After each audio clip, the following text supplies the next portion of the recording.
Artur Beterbiev versus Callum Smith. Now, this is a great fight because both are knockout artists, but who actually is going to win this fight? Well, let's look at their latest performances, in which Beterbiev fought Joe Smith Jr., in which he dropped him in round 1. The jab here, closing seconds. Oh! And then dropped him again in round 2.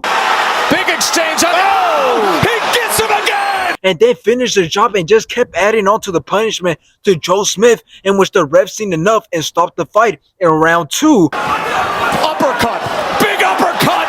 He is stumbling. After this, he went on to fight Anthony Yarde, and it was the same thing. Beterbiev just put in punishment on his opponents. Great combinations from Beterbiev, in which he dropped Anthony Yarde. Nice right hand, and now Yarde is hurt.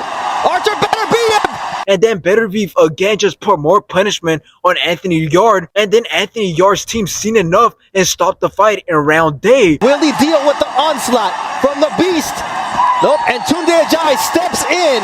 Now let's talk about Callum Smith's latest performances, in which he fought Lennon Castillo, in which he knocked him out in round 2. New advice. And right hand, lovely.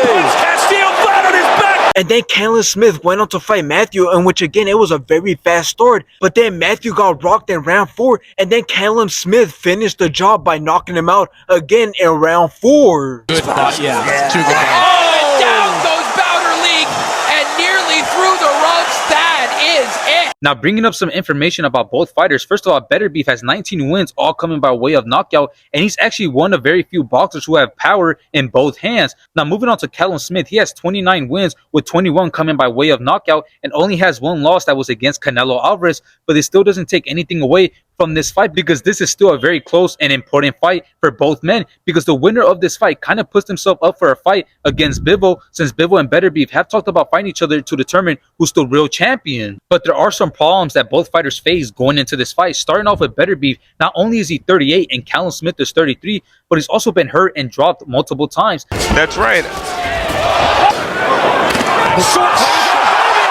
And yes, he's come back and won every single fight, but still the fact that it's possible to drop Beterbiev definitely means something going into this fight. Not to mention that there's a huge significant size difference between both fighters, as Beterbiev is around 5'11" to 6 foot tall, and Callum Smith is actually 6'3". And like I brought up the records, Callum Smith obviously has way more experience than Beterbiev. But in the end, who actually wins this fight? Well, Beterbiev has knocked out all of his opponents, and all of his opponents have said the same thing, that they're always going to stop Beterbiev, and he still stands undefeated with a 100% knockout rate. So I got Beterbiev winning this fight, but there are some people that believe that Callum Smith does have a chance at knocking out Beterbiev, as Eddie Hearn himself believes that Callum Smith will knock out Beterbiev. Callum Smith is going to knock Beterbiev spark out.